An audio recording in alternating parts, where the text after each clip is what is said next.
Olá, bem-vindo a mais um E aí, professor? Olá, Walter. Olá, Martin. Tempos conturbados, né? Bem, isso faz parte do cenário? E qual será o tema de hoje? É este daí, Martin. Vamos falar a respeito da proposta dominical, que pode acontecer muito antes do que imaginamos. Com certeza, tem coisas muito interessantes acontecendo, especialmente nessa imagem aí.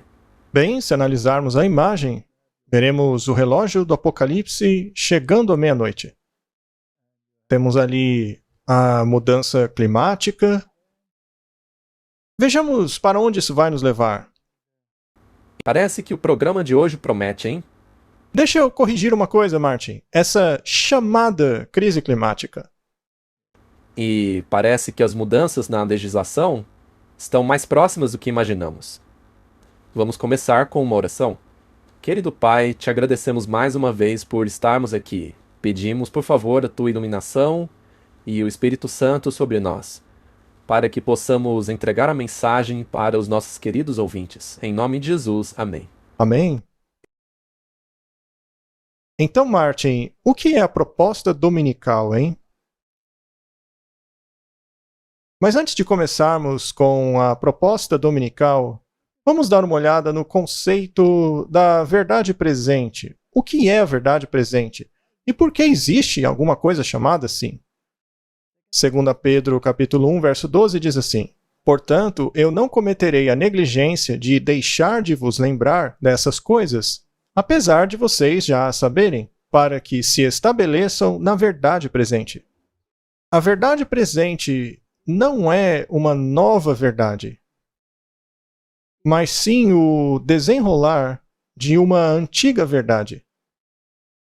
Então, se você lê nas Escrituras, tudo já está lá. Ao que Pedro estava se referindo, hein? O que era a verdade presente naquele tempo? Era de que Jesus era o Messias? Isto, por acaso, havia sido previsto pelas profecias? Sim. Se Israel tivesse feito um estudo diligente das Escrituras, eles teriam reconhecido a vinda do Messias? Sem dúvida alguma. Eles a reconheceram? Não. E estava profetizado nas Escrituras justamente para eles reconhecerem. Muito bem. Mas eles não reconheceram. Mas alguns reconheceram a chegada do Messias. Sim. E para estes, aquilo era a verdade presente, que havia sido prevista, que era bíblica e havia se tornado realidade. Portanto, é muito importante sabermos o que é a verdade presente, ou melhor, qual profecia feita no passado está se desenvolvendo hoje. É verdade, e isso tem sinais. É a mesma coisa quando eles estavam aguardando pelo Messias, havia sinais da vinda dele, que precederiam o evento.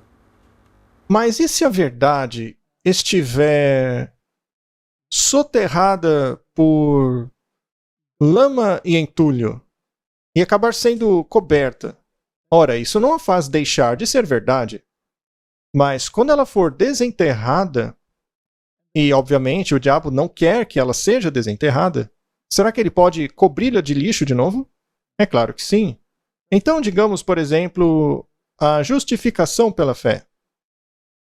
A justificação pela fé é naturalmente algo ensinado pelas Escrituras. Paulo escreveu muito sobre ela. Era a maior preocupação dele. Este é o tema central do livro de Romanos, não é?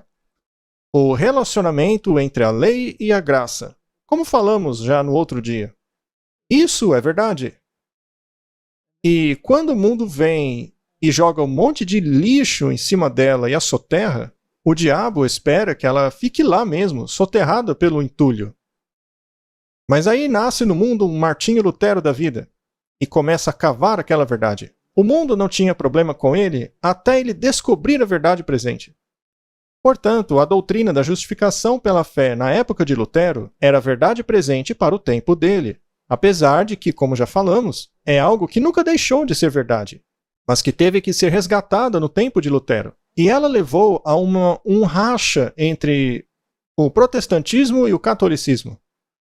Mas aí passou-se o tempo e, mais uma vez, essa preciosa verdade tem sido soterrada mais uma vez por acordos ecumênicos. Seria necessário, então, cavá-la novamente para que seja conhecida? Com certeza? Mas é uma verdade antiga, não é? Mas ela tornou-se uma verdade presente. Essa é a questão com a verdade. Até mesmo lá em Gênesis, no começo da verdade. A verdade é a verdade, ela permanece para sempre.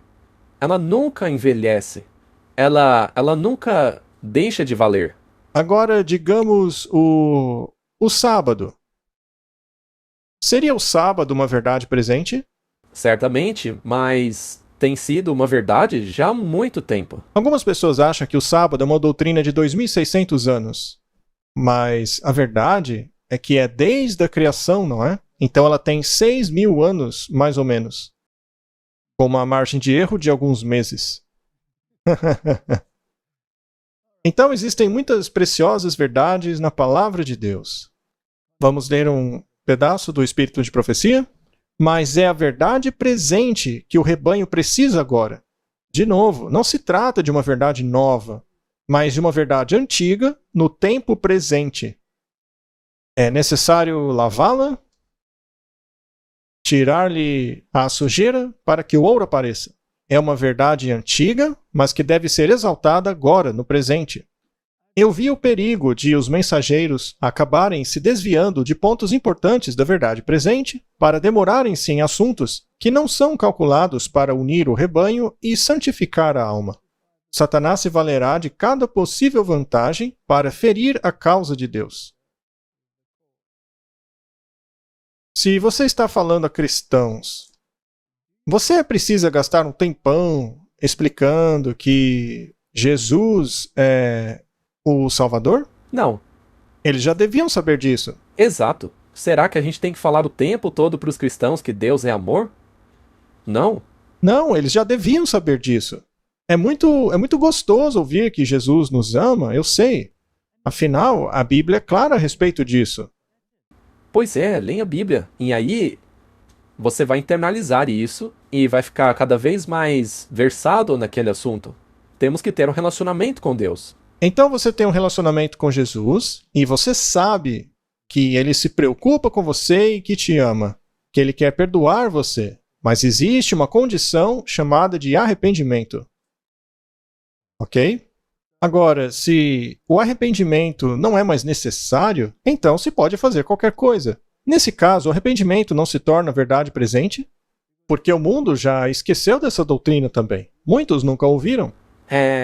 Como você disse antes, jogaram um lixo em cima dessa verdade e temos que resgatá-la? E se você vir o perigo se aproximando e conhece alguém que não está se apegando à verdade presente? Então, se torna a verdade presente se você quer alertar aquela pessoa que tem um tsunami chegando. Sim, exato. É por isso que é tão importante que discutamos sobre a verdade presente. E, de novo, será que isso é rejeitar uma verdade antiga? Não, pelo contrário, você está a elevando. Isso sim. Exato. Ou colocando-a em seu devido lugar. Existem poucos, até mesmo entre aqueles que alegam crer nela, que compreendem a terceira mensagem angélica, mesmo ela sendo a mensagem para este tempo. Ela é a verdade presente. Nós fizemos toda uma série sobre as 3 mensagens angélicas, e nós fizemos isso porque é a verdade presente. E porque ela é essencial? Porque se você não abraça essa verdade, que é uma antiga verdade, você será achado em falta no julgamento.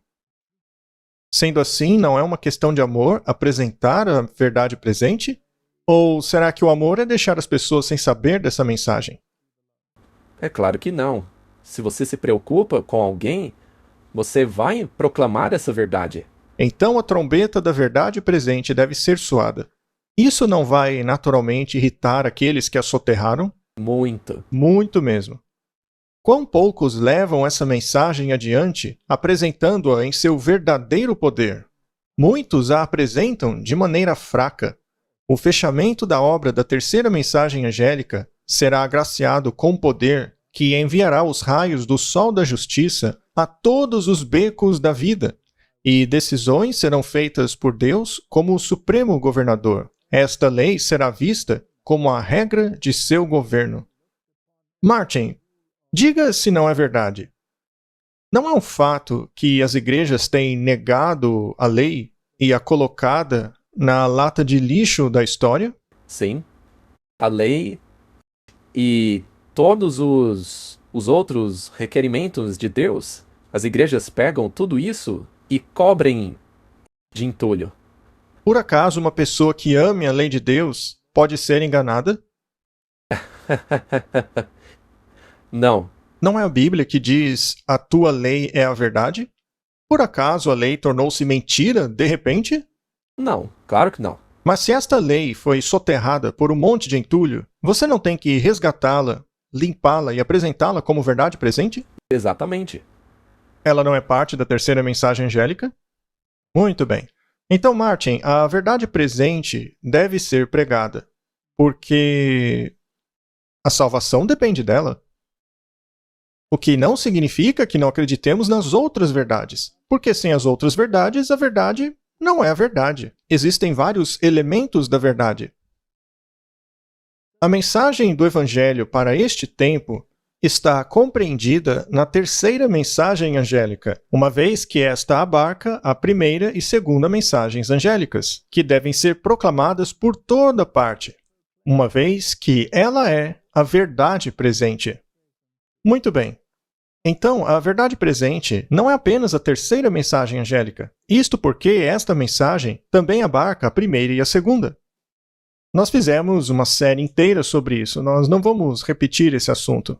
Mas, Martin, por que estamos falando de novo sobre isso? É para mostrar que não se trata de uma conjectura, é algo que está acontecendo agora. Está, a gente sempre fala sobre isso. Quantas vezes já não ouvimos das pessoas: "Ah, vocês só falam da mesma coisa." Ora, mas fazemos isso porque é a verdade presente. Mas parece que as pessoas não entendem.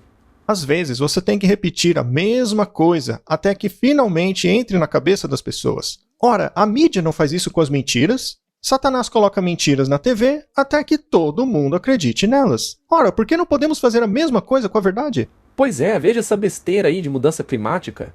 Por acaso ouvimos sobre mudança climática apenas uma vez na nossa vida? Não, eles vão repetir e repetir e repetir até que todo mundo acredite. E faremos a mesma coisa com a verdade. Faremos a mesma coisa com a verdade. Muito bem. Martin, temos novidades sobre a imigração americana. Agora veja, todos esses assuntos estão conectados. Sim, sim. É como sempre dizemos aqui. É por isso que falamos sobre essas coisas. E eu já falei isso aqui antes. Nós não somos agência de notícias. Ainda assim, falamos sobre algumas delas que acontecem no noticiário para contextualizar as profecias. Isso, para ver como o cenário profético se encaixa nessas notícias. Eles querem levar as pessoas a um certo ponto no qual irão implementar alguma coisa considerada inconstitucional, mas que seja de acordo com os interesses da besta, para que a autoridade desta seja aceita por todo o planeta Terra. É isso que ele quer. E é para isso que estamos caminhando. Porque a besta tem um chefe, que é o dragão. E o dragão odeia Jesus Cristo, porque o dragão é o demônio. E o que o diabo mais odeia em Jesus Cristo? A autoridade dele. Exatamente. E ele também persegue o remanescente da igreja. E é claro que ele os odeia, porque estes guardam os mandamentos de Deus, não é? E o diabo odeia esses mandamentos. A lei de Satanás é: faça o que você quiser. Não se submetam à autoridade de Deus. É isso que ele quer. Ele está levantando o seu nariz diante do Criador do universo. Ele é um usurpador. Então temos um problema aqui. O diabo quer ser autoridade do mundo. Só que, para isso, ele tem que quebrar certas normas e padrões para, talvez, chegar a um ponto em que haja uma divisão na população, para que uns fiquem do lado dele e outros não. E para isso, ele é capaz até mesmo de fazer guerras. Guerras civis, inclusive. Ele fará tudo para conseguir seu objetivo. Nós falamos sobre isso outro dia. O que me faz lembrar daquilo que está escrito no Espírito de Profecia, que diz que Satanás tem um sorriso sombrio em sua face por contemplar toda essa destruição e sofrimento. Ele acha tudo isso maravilhoso. Mas vamos avançar no assunto. O mandato judicial na segunda-feira preparou o caminho para que o governo federal removesse o arame farpado, mas o Texas colocou ainda mais. Alguns então pediram que o governo federal tomasse o controle da guarda do Texas. Eu gostaria de lembrar a todos que as circunstâncias sob as quais o governo federal pode mobilizar a Guarda Nacional dos Estados são delineadas pela lei. Acho que eu não preciso dizer mais nada. Mas eu não vou falar sobre nenhuma especulação, sobre nenhuma atitude que o presidente pode vir a tomar agora. O governador Greg Abbott disse na sexta-feira que o Texas está preparado para qualquer conflito entre o estado e as autoridades do governo. O governador do Texas, Greg Abbott, escreveu uma carta não simplesmente para a administração, mas também para o mundo, dizendo que o estado do Texas tem autoridade sobre a Constituição de se proteger, e que essa autoridade é a lei suprema daquele lugar, suplantando até mesmo qualquer estatuto federal.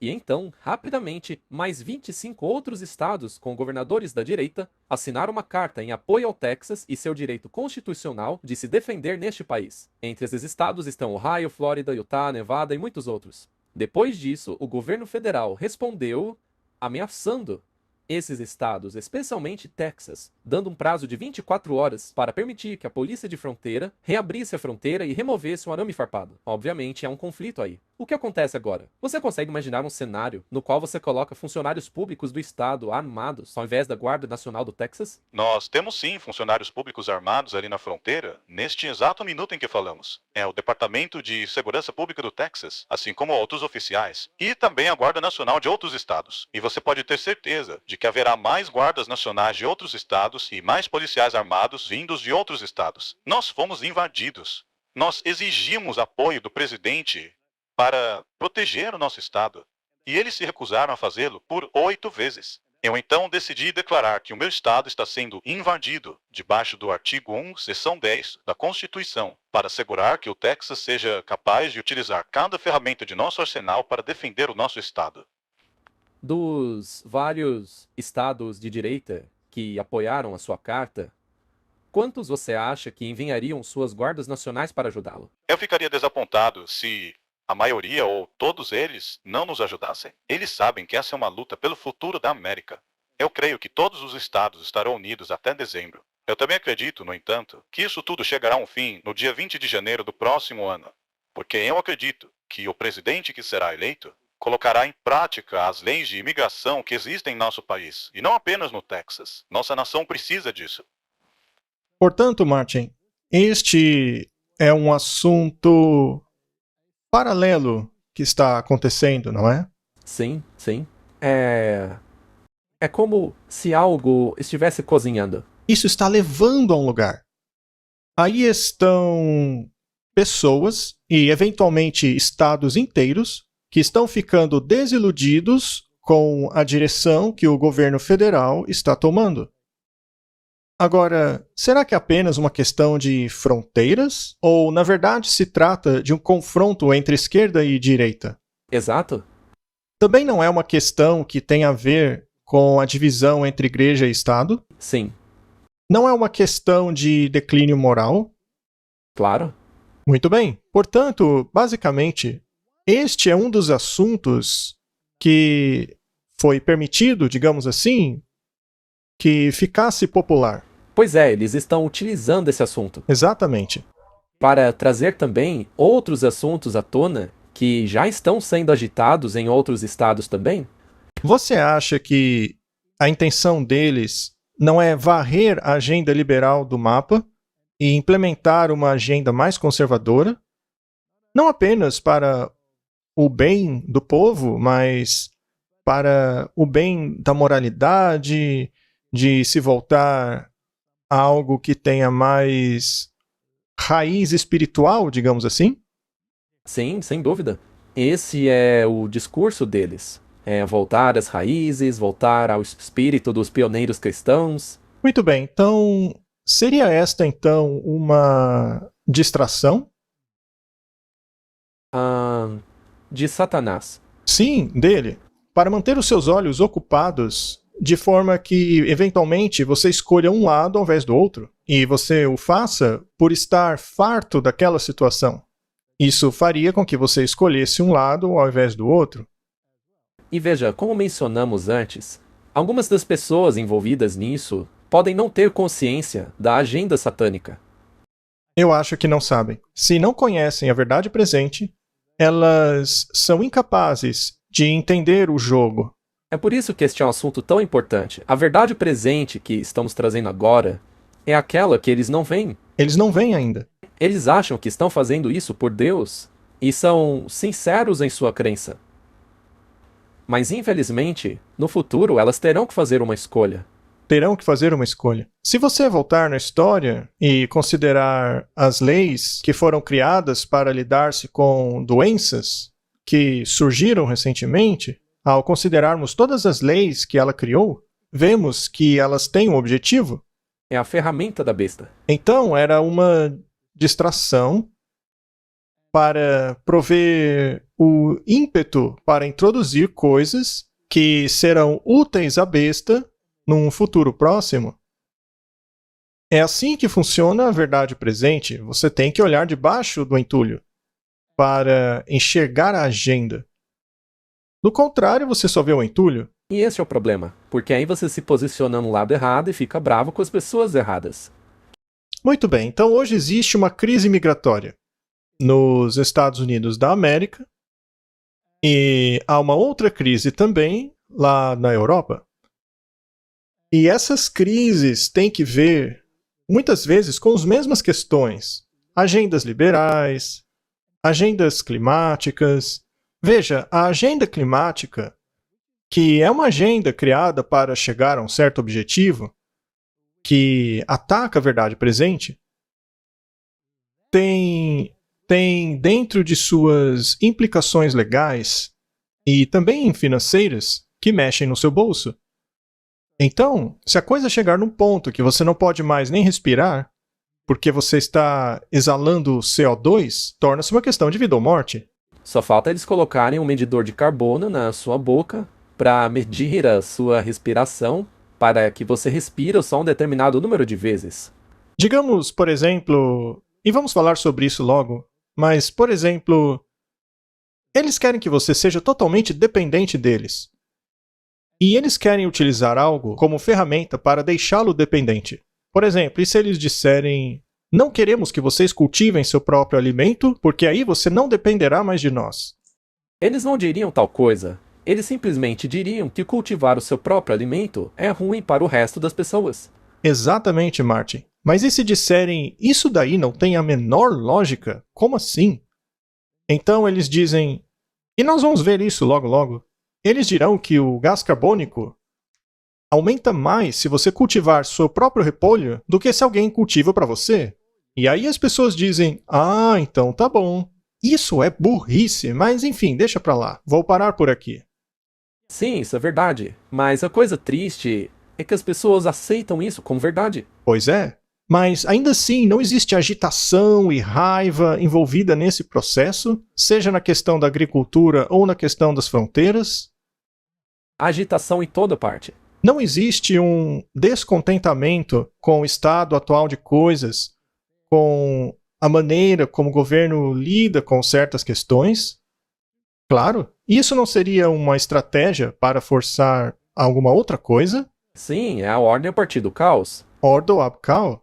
É assim que eles operam. Antes que eu esqueça, eu não coloquei aí, mas, como sempre, o teatro jesuíta está preparando todo mundo para isso daí. Inclusive para uma guerra civil. Antes de chegarmos nessa questão, eu me lembro de um filme que saiu em 97. Era um filme de comédia, cujo nome era A Segunda Guerra Civil. E as coisas que aconteciam no filme são exatamente o que estamos vendo hoje. É como uma estratégia daquilo que está acontecendo. Esse é o teatro jesuíta em sua melhor forma. Como sempre.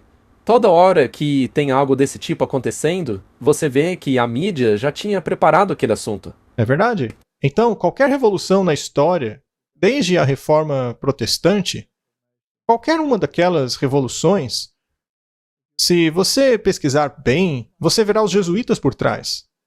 Não resta dúvida de que o mesmo acontece hoje. Muito bem, então vamos dar uma olhada em algumas agitações que estão ocorrendo na Europa com os fazendeiros. Protestos de fazendeiros bloqueiam as rodovias de toda a França.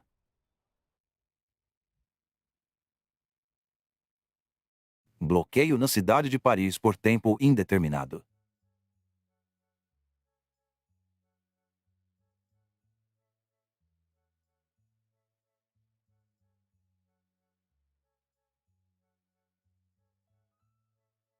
Estrume de vaca está sendo colocado dentro de um McDonald's na região de Paris.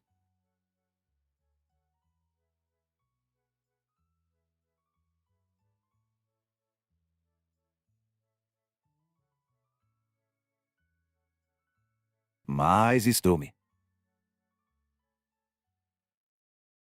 Para todo lugar que você olha, você vê fazendeiros de pequeno e médio porte sendo engolidos por essas mega fazendas. Eles não conseguem competir por causa desses montes de regulamentos que estão surgindo. Estamos vendo isso na China agora mesmo. Essas grandes empresas controladas pelo governo com suas mega fazendas estão expulsando as pequenas famílias de suas fazendas, que pertenciam a elas por centenas de anos. Alguns casos até mais. Agora isso aqui pertence ao governo, saiam imediatamente. Essas famílias estão sendo forçadas a mudarem-se para essas horríveis megacidades que eles estão construindo. Em breve veremos isso por todo o mundo. Estamos testemunhando o fim das pequenas fazendas. Elas estão falindo e é o próprio governo que está fazendo isso.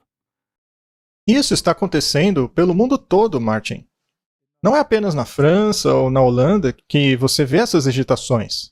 Elas estão por todo o mundo, na China, também aqui na África, na verdade, bem perto aqui de nós. A mesma história, vez após vez. Eles querem que as pessoas se mudem para estas mega cidades projetadas e simplesmente aceitem esse fato e fiquem quietas. Pois é. E isso foi 100% profetizado pela Bíblia em espírito de profecia. Muito bem. A gente sempre diz aqui que somos observadores, certo?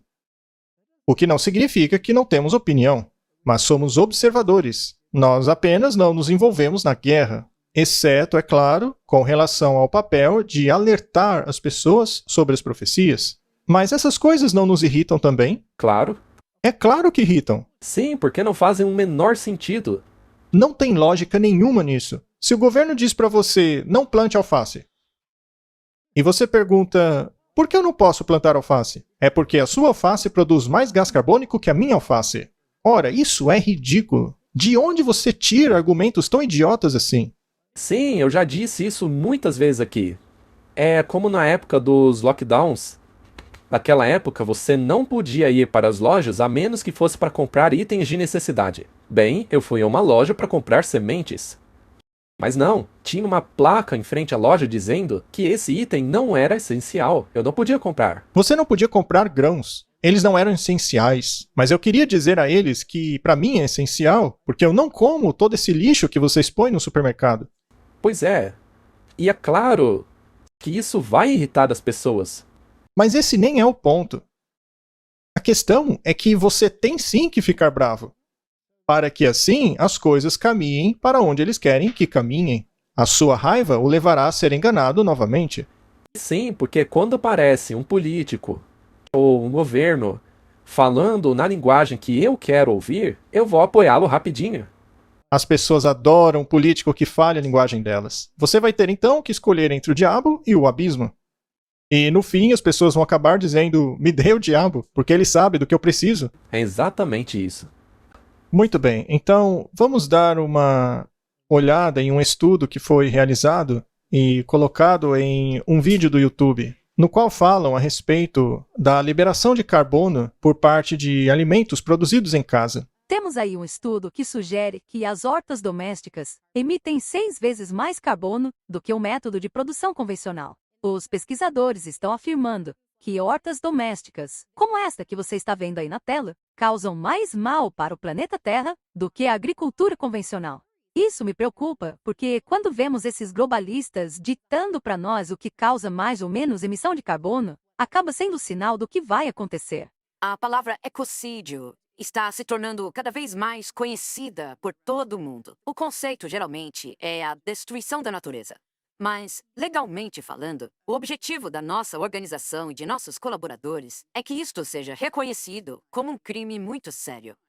Um dos problemas que permeiam essa discussão toda é este nosso hábito cultural de achar que o dano causado à natureza não é tão sério quanto o dano causado às pessoas ou à propriedade privada.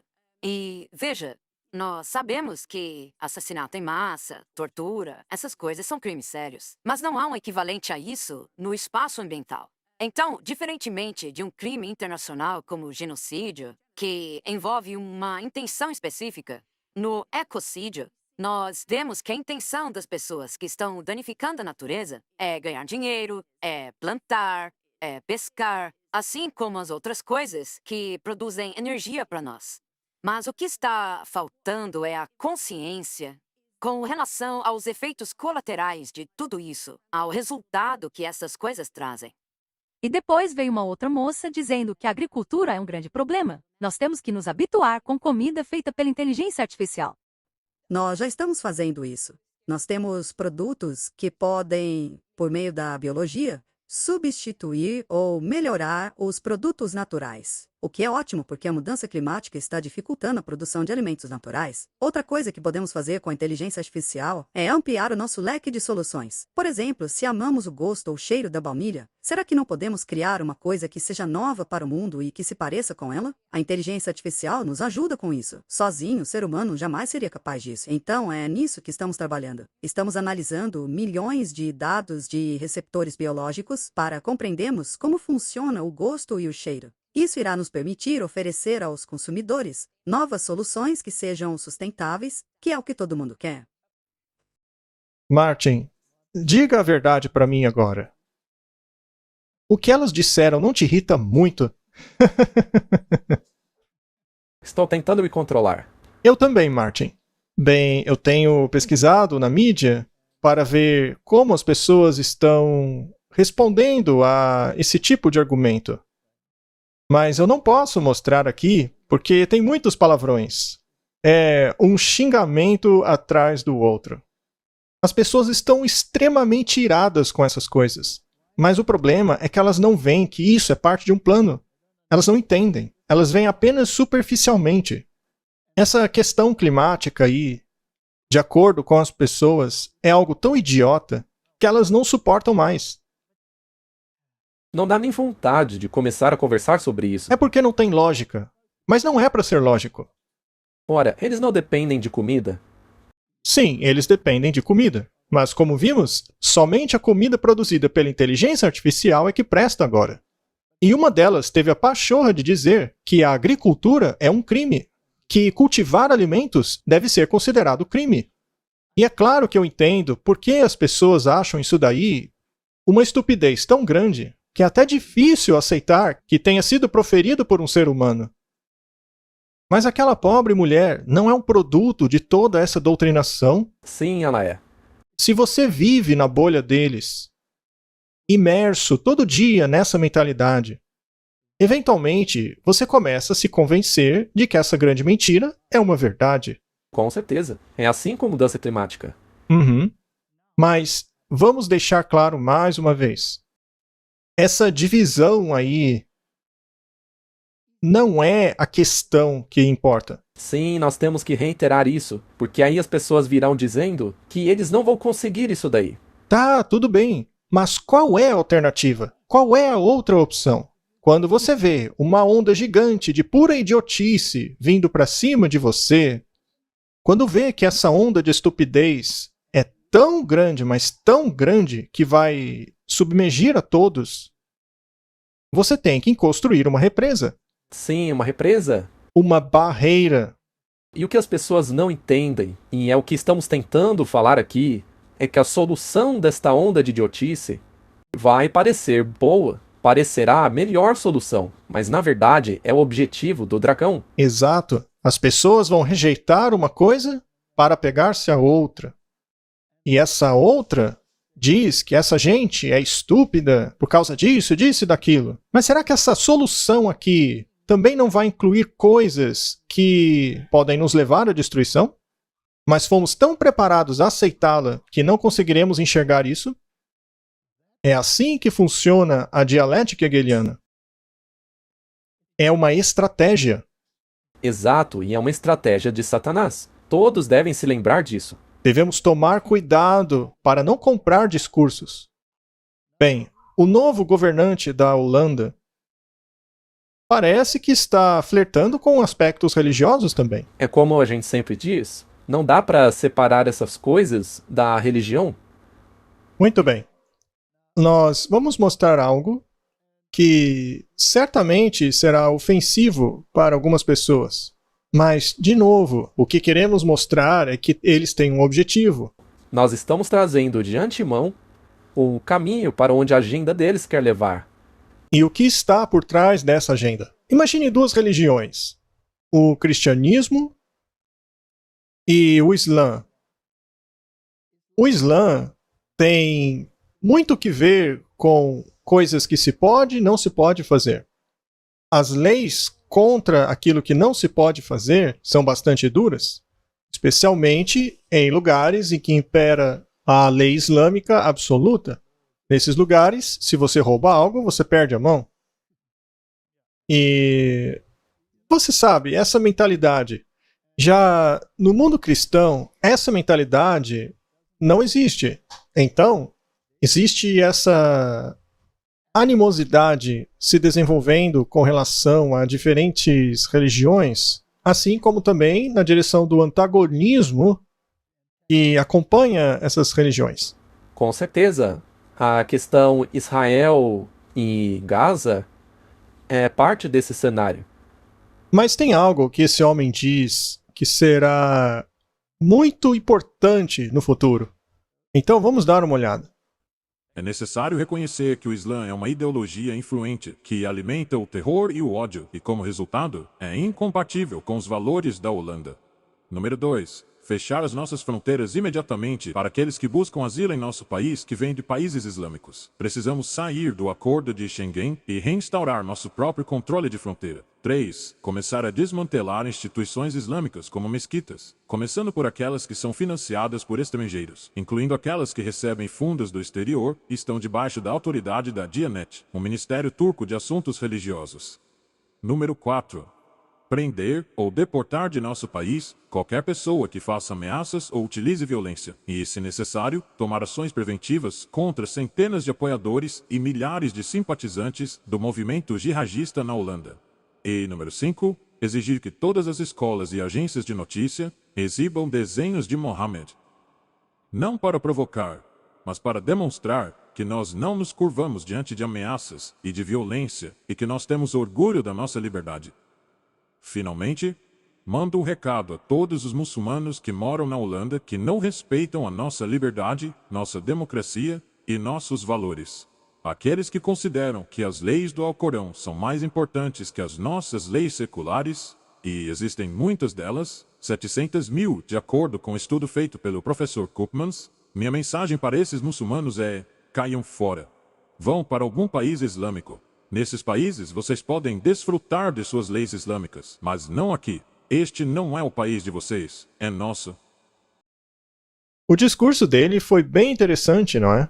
Pois é, nem parece vir de um líder de um país. Sim, e parece que ele está com dificuldades para governar o país dele. Mas o fato dele ter tido tantos votos significa que o povo está de acordo com o discurso dele. Sem dúvida. O que eu acho fascinante, Martin, é essa questão de nós temos os nossos valores e vocês têm o de vocês. Então vão embora e façam o que quiserem, mas não os imponham a nós. E os valores do Alcorão não são os nossos valores.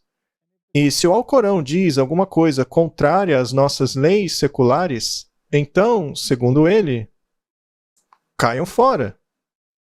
Não é? Martin, vamos substituir a palavra Alcorão por Bíblia. A nossa tradição diz tal coisa. E se a Bíblia de vocês contradiz essa tradição, então caiam fora. Exato. Você acha possível? Não tenha dúvida. Na verdade, é exatamente nessa direção que as coisas estão indo.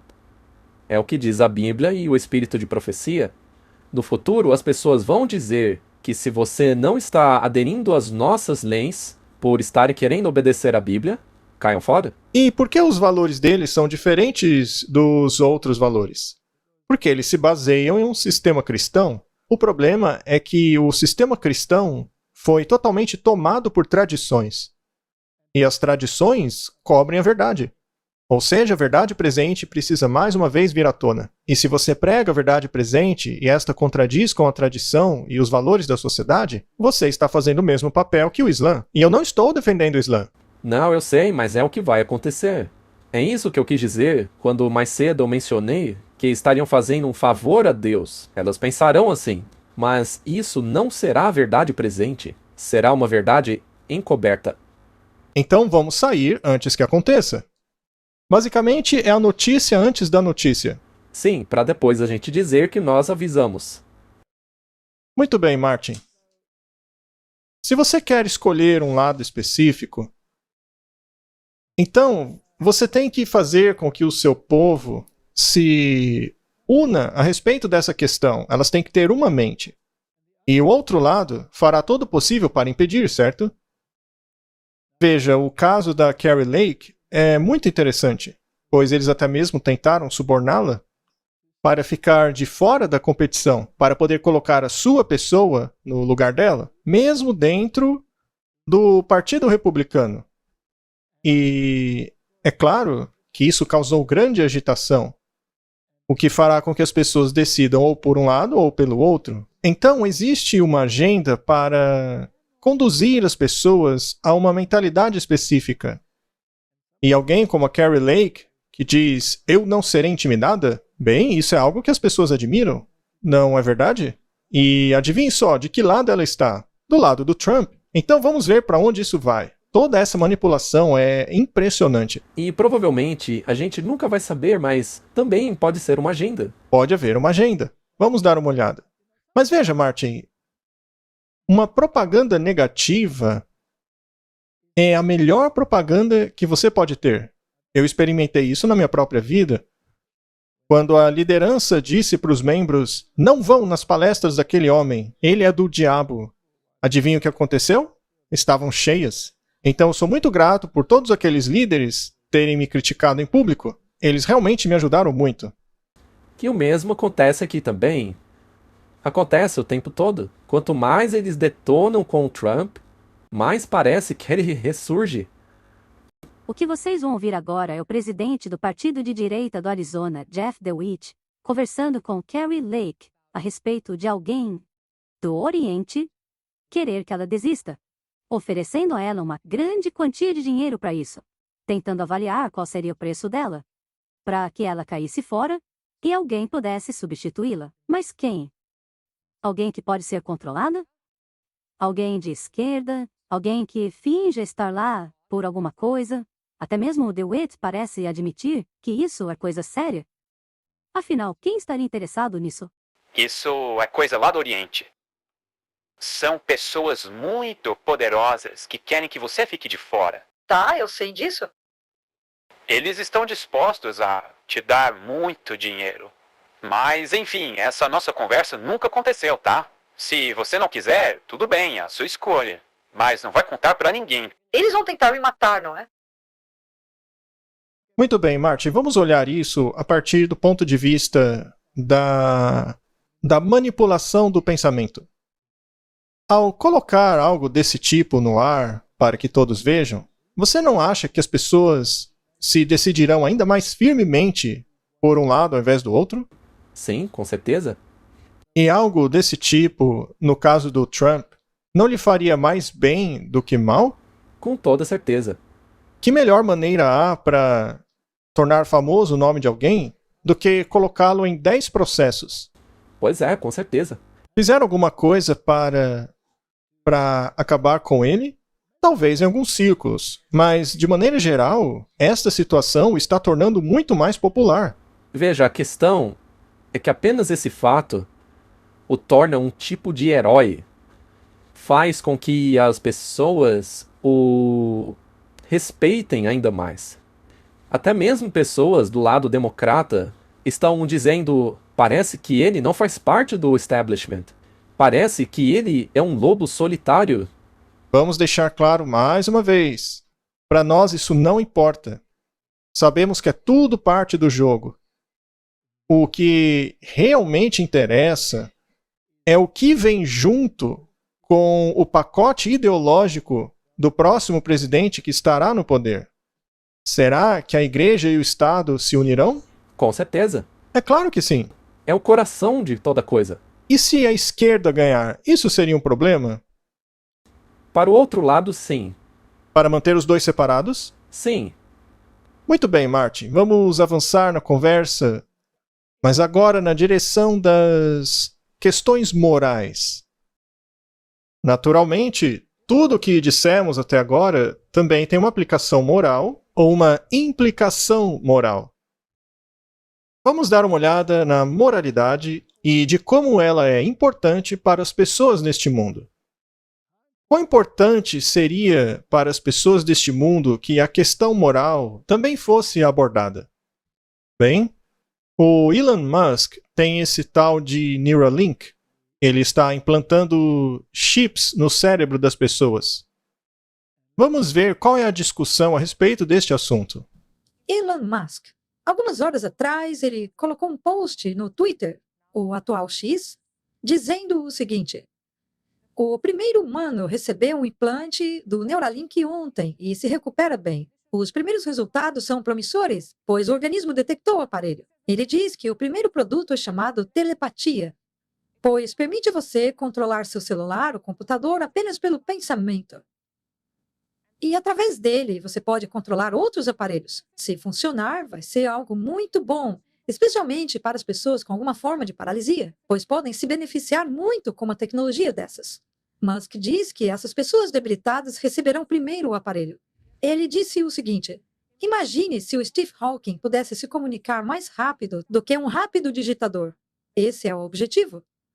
Porque ajudar pessoas sem membros é apenas o início. Ele quer chegar a um sistema de interface entre o cérebro e o computador.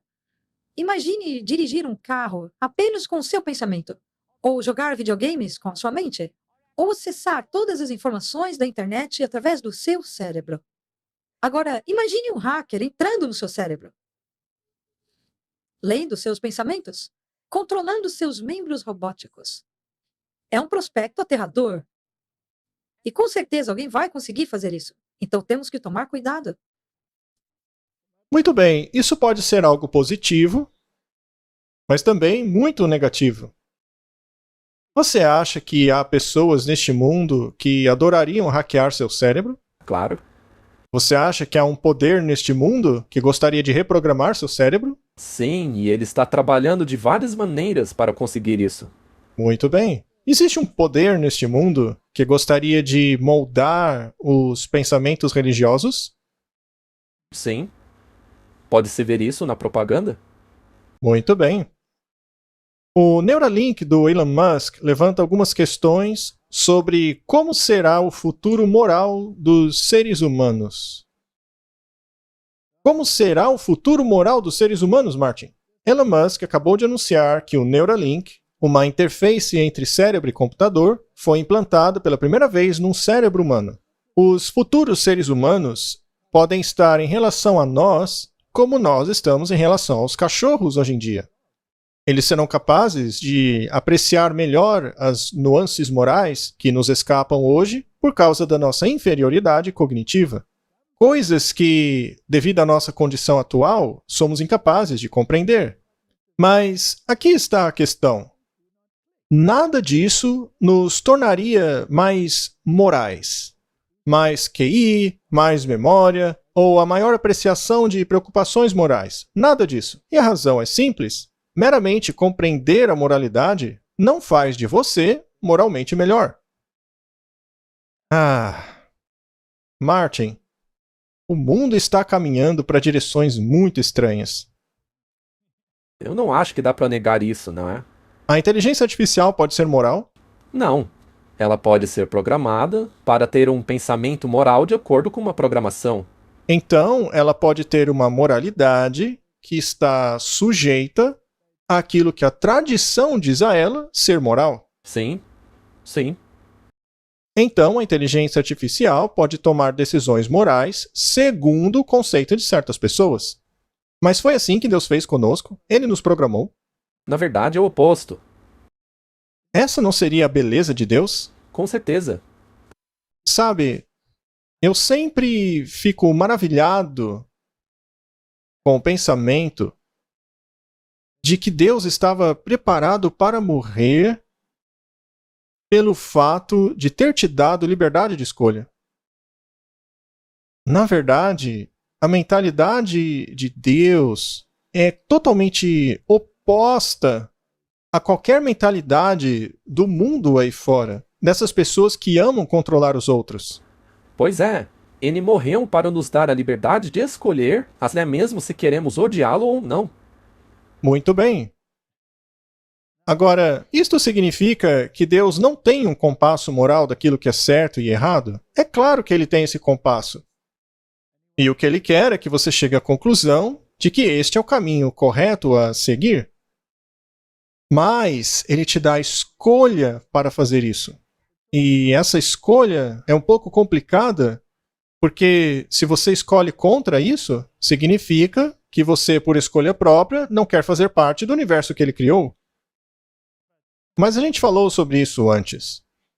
Mas é uma questão fascinante. Então, para onde estamos caminhando? Estamos indo na direção de uma mentalidade que diz que a moralidade humana é algo muito importante. E a moralidade no mundo de hoje foi praticamente perdida, e eles querem resgatá-la. Isso é um pensamento lógico e muito bom, porém, tem uma pegadinha. É aí que mora o perigo. Isso nos leva para a questão do sábado e das 3 mensagens angélicas.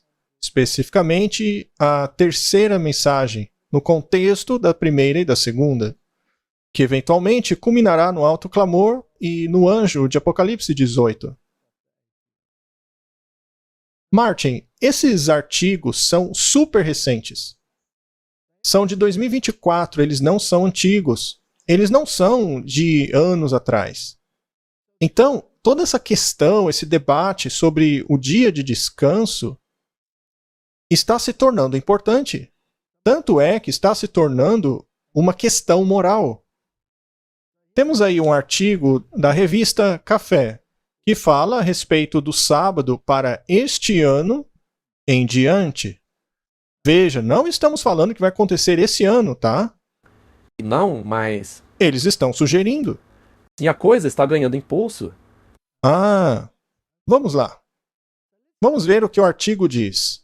Guardar o sábado em uma cultura obcecada pela produtividade nos Estados Unidos é absolutamente uma prática contracultural. Mas ela é completamente possível até mesmo para as pessoas mais ocupadas. Isso não está plantando uma ideia? Ora, sem dúvida. Intelectualmente, você sabe da importância de tomar tempo para descansar, mas não tem conseguido conectar os pontos. Em meu trabalho como coach de mulheres no ministério, eu faço justamente isso. Eu conecto o que você acha que você deveria estar fazendo a um caminho para, na verdade, criar o descanso que recupera a alma. Criar práticas sabáticas que permaneçam. Não é simplesmente ficar mais organizado ou descobrir como fazer as pessoas pararem de te mandar mensagens no seu dia de descanso. Ao invés disso, eu ofereceria a você 4 princípios para mudar o seu pensamento. Você pode criar o descanso sabático de que precisa ao reprogramar o seu pensamento habitual, que te faz trabalhar mais do que o que você gostaria. Ele está falando de forma muito genérica aqui sobre o sábado, mas o ministério está envolvido. Então, esse dia seria o domingo. Com certeza. Então, ele está plantando a ideia de que deveríamos fazer isso. Sim, e esta é a grande questão. Talvez a gente pudesse dar um alerta aqui. Veja, muito do que eles estão dizendo é realmente bom. Sim. São coisas realmente boas. Mas, como eu disse, o dragão tem um plano. Sim, isso aí é baseado em uma falsa premissa. A autoridade da besta contra a autoridade de Deus. É como você disse, esta é a verdade que está encoberta com o entulho. E não guardar o sábado é contracultural. É uma prática contracultural. Porque, segundo eles, se não fizer isso, você não ama o seu próximo. O dia 25 de janeiro foi um presente para mim. Para mostrar às pessoas que o mundo está indo mesmo na direção do domingo. Eu quero ir para casa, Martin. Então, obrigado, revista Time, por ajudar no meu ministério. Mas não vai implementar o que eles estão falando aí, hein? Não. Fique tranquilo, eu não pretendo fazer isso. Eles disseram o seguinte: descansar é um trabalho duro. Os americanos são conhecidos há muito tempo pela sua indústria e ambição, mas até recentemente também reconhecemos o valor do descanso. Os puritanos possuem uma ética de trabalho muito estrita, mas também levavam seus domingos muito a sério. Ora. Martin, independentemente de quem escreveu esses artigos, ou independentemente de suas convicções, é muito interessante a mim que a inundação está chegando. Por causa disso, as pessoas vão aceitar essa mentalidade. Com certeza. Veja, enquanto o diabo está trabalhando duro para empurrar a agenda dele, o propósito de Deus nunca será suplantado. Então, apesar de tudo isso aí, se as pessoas estão verdadeiramente buscando, elas vão encontrar a verdade. Elas vão encontrar a verdade. Elas irão. Porque é uma questão de vida ou morte encontrar a verdade. E daí ele fala sobre 1842, sobre o comentário de Henry David Thoreau, que disse que os trabalhadores realmente eficientes não iriam lotar os seus dias de trabalho, mas conseguiriam dosar as suas tarefas com o descanso e a tranquilidade. Uma década depois ele escreveu: uma grande margem de descanso é tão bonito na vida de um homem como é em um livro. Os capitães da indústria do pós-guerra civil não se levantavam e se esforçavam, de acordo com o jornalista de negócios Bertie Charles Forbes. Nenhum homem se entrega mais completamente ao esporte e a outras formas de recreação do que o industrial Coleman DuPont, enquanto Teddy Roosevelt entra ruidosamente na recreação. Isso apesar de uma vida pública agitada. Ao mesmo tempo, os organizadores sindicais, a mídia de massa e entretenimento e o movimento dos parques democratizaram o lazer. O descanso tornou-se um direito, consagrado tanto nos esportes universitários e fliperamas, quanto na legislação trabalhista. Então, o que eles estão defendendo é um dia de descanso. E eles jogam o exemplo de descanso dominical. E eu acho interessante que a Suprema Corte dos Estados Unidos da América estejam diminuindo a distinção entre a igreja e o Estado. Eles estão dizendo que se alguma coisa tem um componente secular, então não é apenas um componente religioso. Então, portanto, não entra neste artigo da separação entre a igreja e o Estado. E o domingo, naturalmente, tem a sua razão secular também. Segundo eles, é o caso, pois ele menciona esportes do colégio, os fliperamas. E a mudança climática. É por isso que colocamos um urso polar aí na nossa imagem. Porque será uma das ferramentas. Será uma das ferramentas. E uma vez que, segundo eles, o domingo também traz um componente secular, a Suprema Corte teria o direito de legislar sobre isso para que não haja um conflito de interesse. Temos aqui um artigo da Fox News de 2 de janeiro. No Ano Novo, pastor revela como voltar para a igreja todos os domingos é uma decisão de oração. Uma vez que esta é uma questão religiosa, de acordo com a Constituição, a Suprema Corte não tinha nada a ver com ela. Mas já que estão colocando um componente secular na questão do domingo, isso muda as coisas. É uma estratégia muito boa. É brilhante. Genial. Por que tantas pessoas estão relutantes em irem à igreja nesses dias? Deveria eu dizer algo sobre isso a elas? Um pastor em Washington está encorajando aqueles que desejam voltar à igreja de novo de uma maneira constante neste novo ano de 2024. Martin, quando que eles querem que isso aconteça? Agora? Agora. Eles querem isso agora.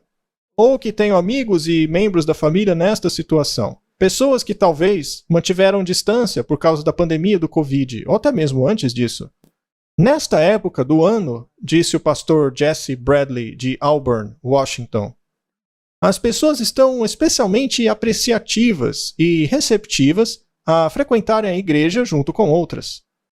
Frequentar pessoalmente o culto da igreja é melhor, e é uma experiência diferente da que simplesmente assistir pela internet, disse Bradley. A igreja é um lugar onde deveria haver hospitalidade, verdade e inspiração, uma chance de servir outros e usar os seus talentos também. Basicamente, ele está dizendo, vamos voltar a ir às igrejas aos domingos. É por isso que eu digo, provavelmente essas pessoas são sinceras. A maioria delas. São bons argumentos.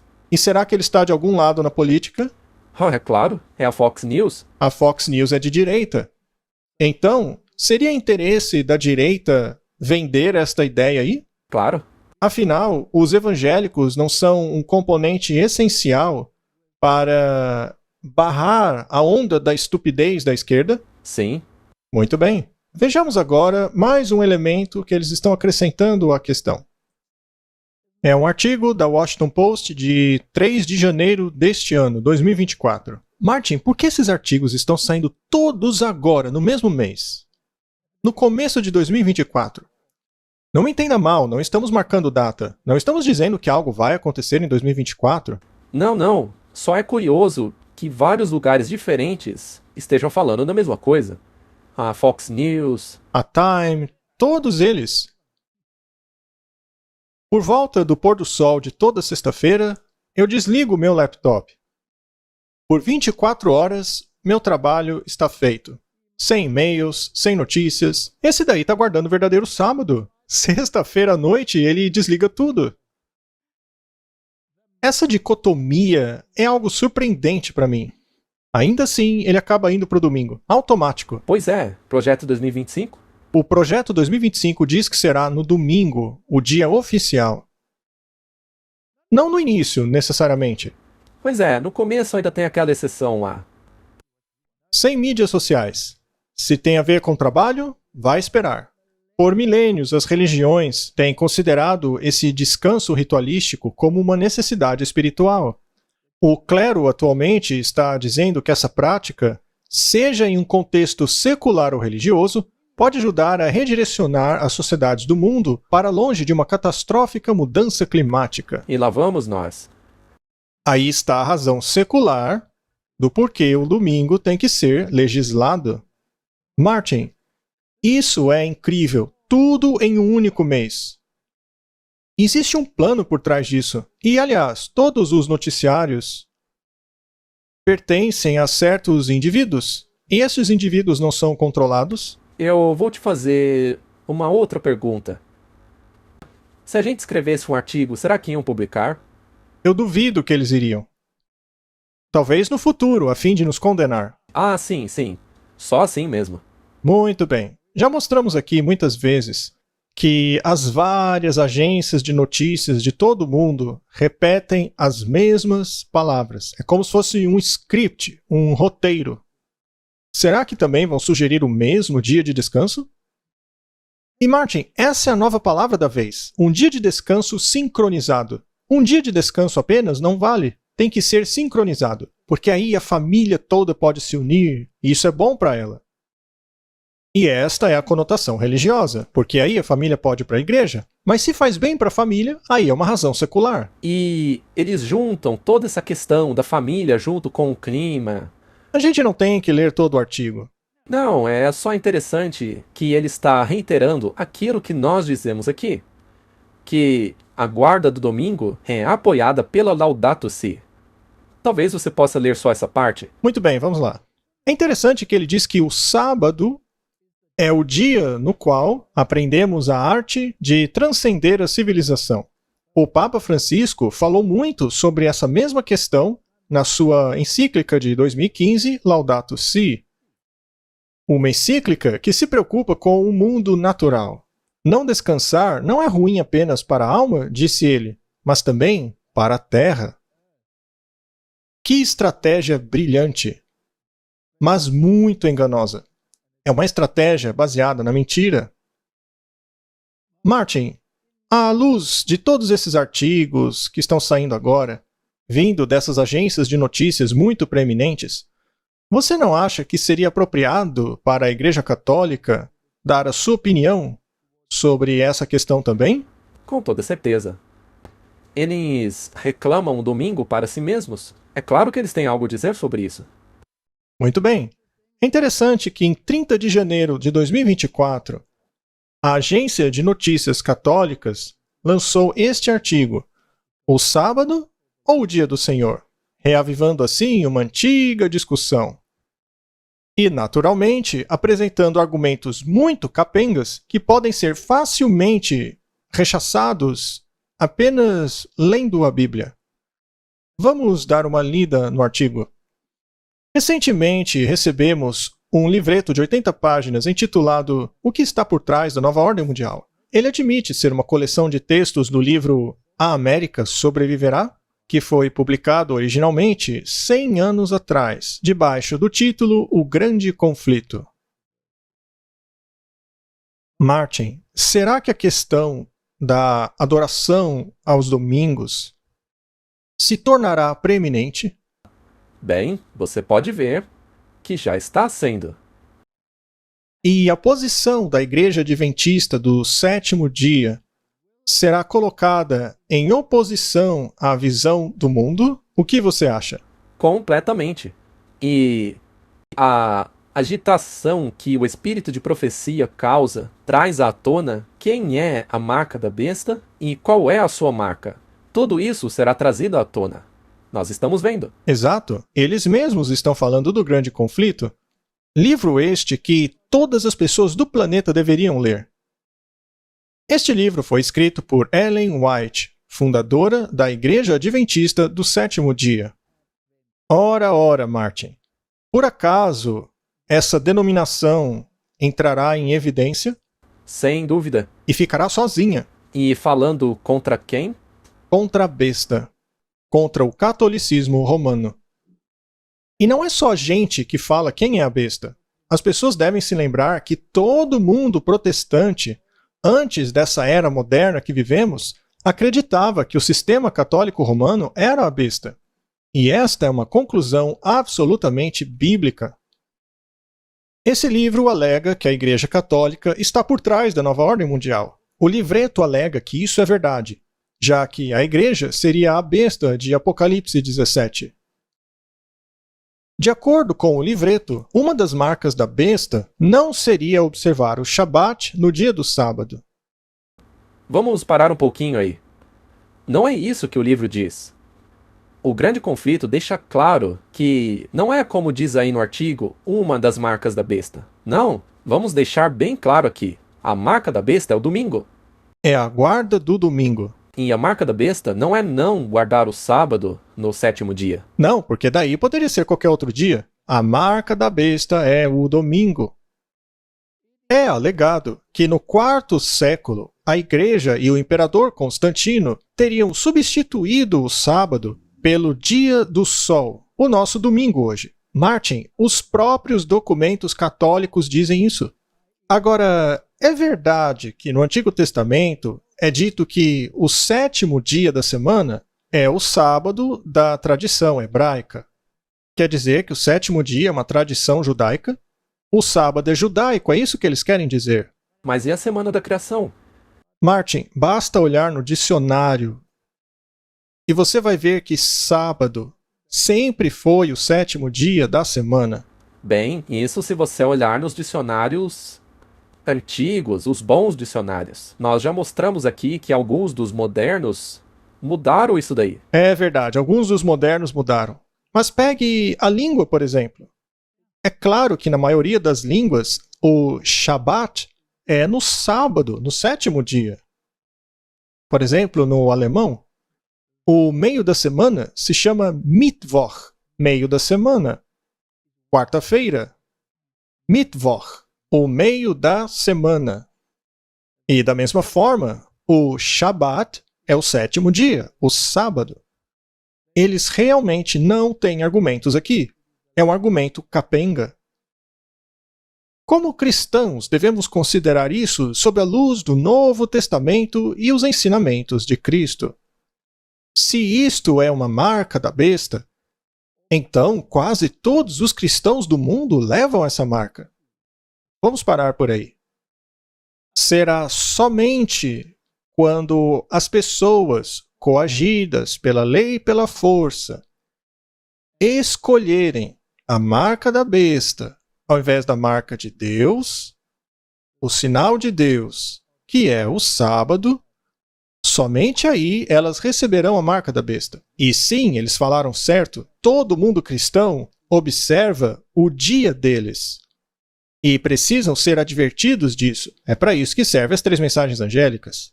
O mundo inteiro se maravilharia após a besta. É a confirmação do que disse a Bíblia. Corretíssimo. E é irônico que Jesus e os seus discípulos tenha sido assediado pelos fariseus a respeito do sábado. Jesus condenou a observância impiedosa do sábado por parte dos fariseus.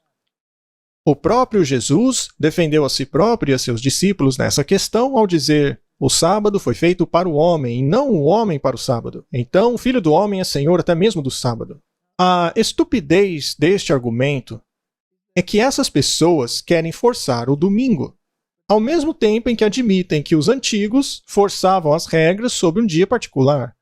Agora, o que Jesus estava falando aí era contra a tradição que eles tinham acrescentado. Segundo a tradição que os fariseus criaram, você não podia andar mais que 1000 metros no dia do sábado, ou 1000 passos. Você não podia comer um ovo que tinha sido posto no sábado, etc, etc. Eles inventaram milhares de regrinhas sem sentido. E Jesus mostrou que as tradições deles não valiam de nada. Mas Jesus honrou o sábado. Sim, e da maneira correta. Da maneira correta. Então esse argumento aí é totalmente capenga. E eles continuam. É verdade que a Igreja Católica, por meio da autoridade de Cristo, substituiu o sábado hebraico, o 7º dia, pelo dia do Senhor, o domingo, pela autoridade de Cristo. Isso é uma blasfêmia, pois mesmo o verso anterior, que eles mesmos citaram, mostra Jesus dizendo que ele é o Senhor do sábado. E aqui eles dizem que Jesus teria dado autoridade para eles para mudar para o domingo. E onde ele deu essa autoridade? Será que foi quando Jesus disse que nenhuma vírgula seria tirada da lei? Ora, que parte desse texto eles não entenderam? Ou então, quando Jesus disse: orem para que a fuga de vocês não seja no sábado. E o que dizer quando os discípulos que descansaram no dia do sábado, de acordo com a lei, no domingo bem de manhã, no primeiro dia da semana, saíram para dar continuidade ao embalsamamento do corpo de Jesus? Portanto, o argumento deles é fútil, ridículo e mentiroso. Eles não receberam tal autoridade. Pelo contrário, eles são condenados pela Bíblia ao distorcerem desta maneira a lei de Deus. No entanto, isto ocorreu muito cedo, antes do tempo do imperador Constantino no IV século. Para os cristãos, 2 eventos importantes aconteceram no domingo. Primeiro, a ressurreição de Cristo ocorreu no domingo de Páscoa. E segundo, o Espírito Santo desceu sobre a igreja no domingo de Pentecoste. Também, depois de sua ressurreição, Jesus apareceu 2 vezes aos apóstolos, as 2 aos domingos. E como resultado, o domingo tornou-se o dia do Senhor para os cristãos. Com licença, mas a única vez que a Bíblia fala a respeito do dia do Senhor está no contexto de um dia específico. E está lá no livro de Isaías, que, aliás, está falando do sábado, que este deveria ser mantido como dia honrado do Senhor. E no livro do Apocalipse, quando referem-se a respeito do dia do Senhor, João diz: eu estava em visão no dia do Senhor. Mas ele não diz que dia era esse. Eles simplesmente assumem que era o domingo. Isso sem nenhuma prova bíblica. Exato. Então, mais uma vez, eles não estão em harmonia com a Bíblia. O livreto alega que não há evidência na Bíblia para esta mudança para o domingo. No entanto, no IV século, São João Crisóstomo citou Atos 27 como um testemunho. Ora, pera um pouquinho aí. Parece que esse São João Crisóstomo tem mais autoridade que Deus. Pois é, ele tem mais autoridade do que a Bíblia. De acordo com esse verso bíblico, pelo menos alguns dos discípulos se reuniam aos domingos, o primeiro dia da semana, para celebrar a ceia do Senhor. Isso é ridículo. A Bíblia só diz que eles se reuniram para comer. E em outro texto diz que eles se reuniam todos os dias para comer. Eles só estavam comendo, tendo uma refeição juntos. Não tem nada que corrobore a celebração da Eucaristia deles aí, que aliás é totalmente pagã. Basta olhar para aquele símbolo que eles utilizam, retratando o Deus Sol. No primeiro dia da semana, quando estávamos reunidos para comer, Paulo falou com eles. Atos 20, verso 7. Eles estão mal utilizando esse verso. Mas, segundo São João, esse verso aí pode ser usado para justificar a mudança. Sim. É interessante notar que o apóstolo Paulo tenha gastado uma semana com a comunidade em Troás e esse tenha sido o único relato de que ele celebrou a quebra do pão com eles. Já no Antigo Testamento, Deus expressa seu desapontamento com o sábado hebraico. No Novo Testamento, Paulo escreve o seguinte: portanto, que ninguém passe julgamento sobre vocês em questões de comida ou bebida, ou com relação a festivais, ou luas novas, ou um sábado. Vamos parar aí. Tem algo básico e muito errado no que eles estão dizendo. É verdade que lá está escrito um sábado, mas é um sábado com letra minúscula, porque o que eles estão fazendo referência ali são dos sábados cerimoniais, que não tem nada a ver com o sábado. O sábado semanal. As novas traduções traduziram como o sábado, que é uma grande distorção. Eles estão baseando seus argumentos em interpretações de manuscritos que são totalmente falsas. Já falamos sobre isso aqui. E mais uma vez, as sombras que Paulo menciona não têm nada a ver com os 10 mandamentos. Eles nunca foram uma sombra. Não, eles nunca foram uma sombra das coisas do porvir. O sábado dos 10 mandamentos aponta para a criação, e não para o ministério de Cristo, que são esses sábados mencionados aí. De acordo com esses versos, a alimentação hebraica, seus festivais e sábados, não eram mais obrigações para os cristãos. Isto é pura besteira. Porque a lei moral não fala nada sobre dieta. É apenas a lei cerimonial que fala a respeito de alimentação. Então, temos aí um monte de baboseiras e distorções escabrosas da Bíblia. Se você quer saber o que a Bíblia diz, vá e leia por si mesmo. Isto era apenas uma sombra do que viria em Cristo. O foco agora é Cristo. Em todas as partes, Paulo fala aos coríntios para contribuírem com dinheiro à igreja todos os domingos. Este seria um pedido estranho se os cristãos se reunissem aos sábados. Mais uma vez, estão mal interpretando aquilo que diz as Escrituras. Assim como eles mal interpretaram o que aconteceu em Troade. Foi no primeiro dia da semana que eles se reuniram lá. E a Bíblia diz que haviam muitas luzes na sala, então era de noite. Ou seja, depois que o sábado tinha acabado. Sim, a noite após o sábado. E o porquê disso? É porque guardavam sábado. Eles haviam se encontrado por causa daquilo que viria a acontecer no primeiro dia da semana. Ou seja, se reuniram após o sábado. Depois do pôr do sol do sábado. Exato, para discutirem as questões. É por isso que havia lâmpadas na sala. E é por isso que o pobre Eutico estava cansado. É porque era de noite já. E é por isso que Paulo pregou até a manhã seguinte. Isso, é por isso que ele pregou até a manhã seguinte, que era domingo, o mesmo dia em que ele saiu de viagem. Então eles nunca guardaram o domingo. Isso é ridículo. E é a mesma coisa aqui. Paulo não queria que eles calculassem no sábado o quanto de dízimo eles deveriam devolver. Ele está elevando o sábado. A verdade é essa? Paulo diz a eles para calcularem essas coisas, para reservarem o dinheiro no domingo, e quando eu vier, eu vou coletar de vocês. Então não se tratava de um culto religioso. Paulo só estava dizendo para eles reservarem o dinheiro no primeiro dia da semana. Por exemplo, vamos imaginar, você é pago na sexta e você ganha toda semana, antes do sábado.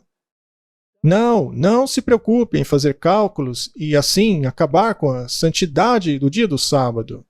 Faça isso depois do sábado. Faça os cálculos, coloque o dinheiro de lado, mas não no sábado. E aí, quando eu voltar, eu vou coletar o que vocês reservaram para levar para os discípulos distribuírem em Jerusalém.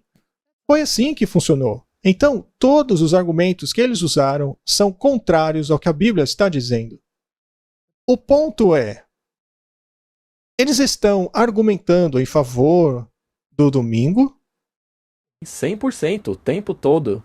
Eles estão justificando por que o domingo é importante. Baseando-se em princípios não bíblicos. Deus insistiu tanto para o seu povo guardar o sábado, mas para eles isso é uma besteira do Antigo Testamento. Eles têm a audácia de dizer que Deus estava infeliz com o sábado do Antigo Testamento, e por isso mudaram para o domingo. Sim, no artigo eles falam que Deus expressou o seu desapontamento com o sábado hebraico. Chega a ser patético. Isso realmente precisa ser exposto. Então vamos continuar. Se o sábado realmente tivesse sido cravado em pedras, então seria estranho falar em outro dia. De acordo com Apocalipse 1:10, o apóstolo João estava no Espírito no dia do Senhor. Esse é o único lugar da Bíblia onde a frase o dia do Senhor aparece. Mais uma vez errados. Aparece lá em Isaías, falando a respeito do sábado como o dia do Senhor. E veja, esse é aquele que eles colocaram lá em cima, dizendo em Isaías 1:13, que é o desapontamento de Deus sobre o sábado hebraico. O ponto essencial do terceiro mandamento, errado de novo. O sábado é o quarto mandamento. Eles apagaram o segundo mandamento porque queriam fazer seus ídolozinhos e curvarem-se diante deles, e aí tiveram que reformular a ordem dos mandamentos. Eles nem acertam o número dos mandamentos. O quarto mandamento é o do sábado. Continuando, é que nós separamos um dia da semana como santo para o Senhor. Ora, então por que defendem o domingo, já que qualquer dia serve? Pois é. Então por que não deixam o sábado logo? O problema deles é que você quer guardar o sétimo dia, mas eles são culpados de quererem impor o domingo. Mas especificamente observando o sábado, uma vez que esse dia é apenas cerimonial. Martin, por que Deus instituiria o sábado na lei moral dentro da arca? Por que ele faria isso se fosse apenas cerimonial? A lei cerimonial foi colocada de fora da arca. Aí sim, os sábados. E essa lei cerimonial foi cumprida em Cristo. Por isso que não aguardamos mais hoje. Então veja como eles distorcem tudo para enganar as pessoas. Esta é uma falsa premissa. Eles são falsos líderes, falsos guias, falsos professores. São lobos vestidos em pele de cordeiro. Mas a maioria do mundo cristão tem os mesmos argumentos sobre o domingo. Eles usam os mesmos argumentos. Mas de onde foi que tiraram? Ora, foi da própria Igreja Católica.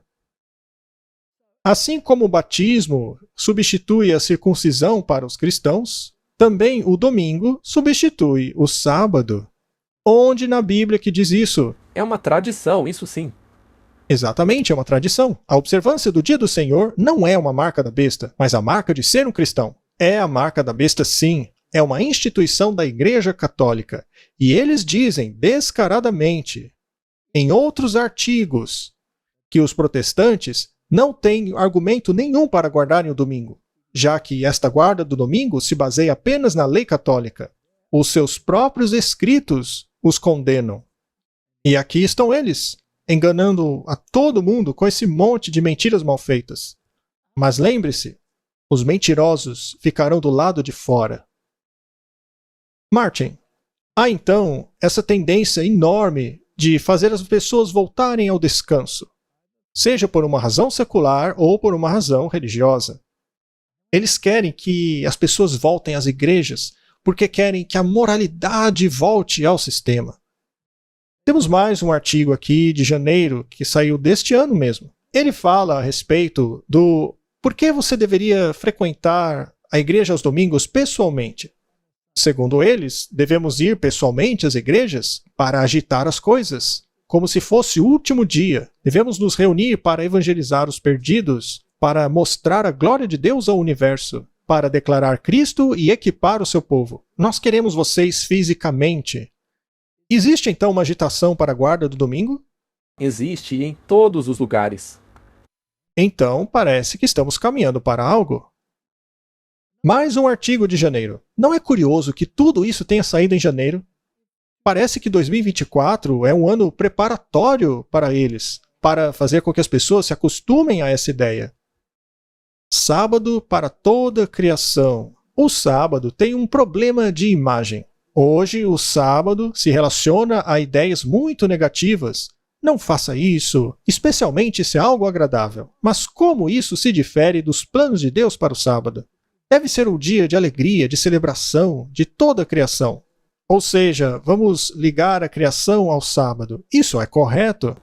Veja, é o que eu digo. Alguns pontos são corretos. Muitas das razões são corretas, mas o dia é errado. O dia é errado. O diabo criou uma perfeita contrafação. Sim, e eles utilizam os mesmos argumentos lá do outro artigo. Guardem o domingo. Sim, ele termina nos dizendo para guardar o domingo. A questão é: o sábado surgiu da criação. E agora, por causa da mudança climática, eles querem restaurar essa mentira que é o domingo. Pois é, Martin. Eles têm uma mentira atrelada a uma verdade. Este é um artigo da Eternity que saiu em dezembro de 2023. Sábado, uma restauração ou uma rehistória? Ou seja, eles estão dizendo: vamos dar uma nova história para esse dia, vamos dar uma recalchutada. Vamos torná-lo atraente novamente? Exatamente. O problema com o sábado não é que ele falha em restaurar, mas é que muitas pessoas não separam um dia da semana e aí ficam desiludidas com a convicção de que seu trabalho não pode continuar sem elas. Para os cristãos, o primeiro dia da semana é o domingo. Martin, você é um cristão? Sim. O que diz a lei do sábado? Bem, o quarto mandamento diz... Peraí, não era o terceiro mandamento? Bem, não de acordo com a Bíblia. Tá, de acordo com a Bíblia é o quarto mandamento. Lembra-te do dia de sábado. Que é o sétimo dia. E os discípulos descansaram de acordo com o mandamento. É o que diz lá no Novo Testamento. E a Bíblia diz: bem-aventurados aqueles que fazem os seus mandamentos.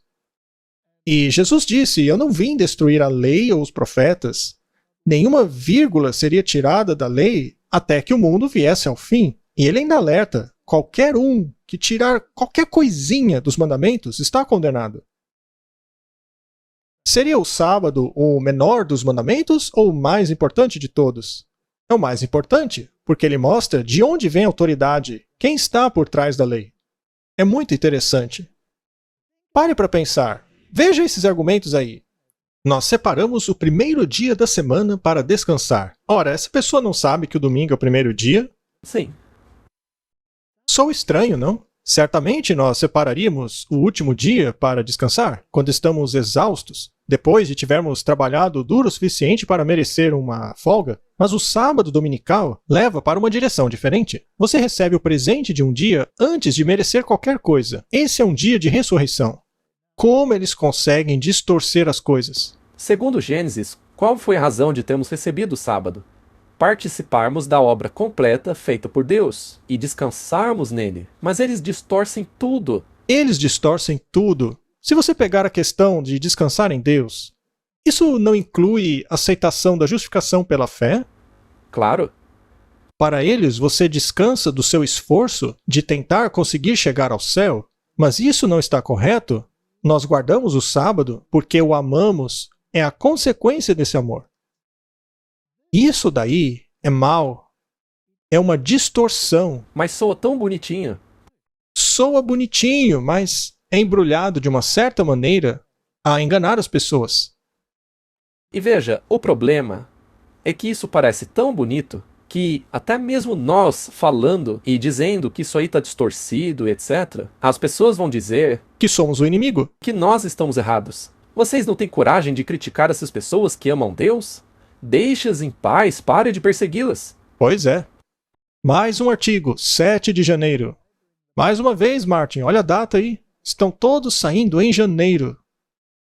Deus criou o mundo em 6 dias, mas no 7º dia ele descansou. Este foi o dia que ele santificou. Ora, e por que não lembram disso? Pois é, não é mesmo? Esta é uma inversão de valores dos americanos. Nós valorizamos o trabalho, apesar de reclamarmos dele, e vemos no descanso uma oportunidade perdida para trabalharmos. Deus chamou de sábado o 7º dia e o santificou. O dia santo é o dia em que seu povo descansou. Martin, por que eles não acreditam nisso aí? Deus valorizava tanto o seu dia de descanso que a sua quebra era punida com a morte. Tudo bem, eu entendo. O sábado era parte de uma lei cerimonial judaica. Pronto, já saiu do trilho de novo. Enquanto foi designado como dia de descanso, ele devia ser um sábado para o Senhor. É dito que Deus tinha que legislar um dia de descanso para os israelitas. Mas ele sabe como somos humanos. Você não é um judeu e não vive debaixo do testamento, mas da aliança. Ainda assim, você precisa ver sabedoria no descanso. Mais uma vez distorcido. Essas pessoas parecem que são perdidas. Elas não têm uma âncora, uma referência. Elas têm que inventar toda essa história aí, tudo para não fazer exatamente o que a palavra diz para fazerem, que é guardar o sábado no 7º dia. Agora, olhe para o último verso. Isso é muito interessante, como as pessoas pensam e debatem. O autor diz que os cristãos não têm aliança, que a aliança era dos judeus. Ora, mas não é a Bíblia que diz que o Senhor faria uma nova aliança? E que nessa nova aliança a lei seria escrita no coração? Ora, a lei acabou? Não. Por acaso a aliança acabou? Não. A única diferença entre o Antigo Testamento é que ele tornou-se um sistema de obras para receber mérito. Mas essa era uma interpretação errada deles. Deus queria endireitar o pensamento deles. Ele disse, eu vou escrever essa mesma lei que vocês estão guardando para se salvarem e vou escrevê-la em seus corações, para que vocês aguardem em gratidão por causa da sua salvação.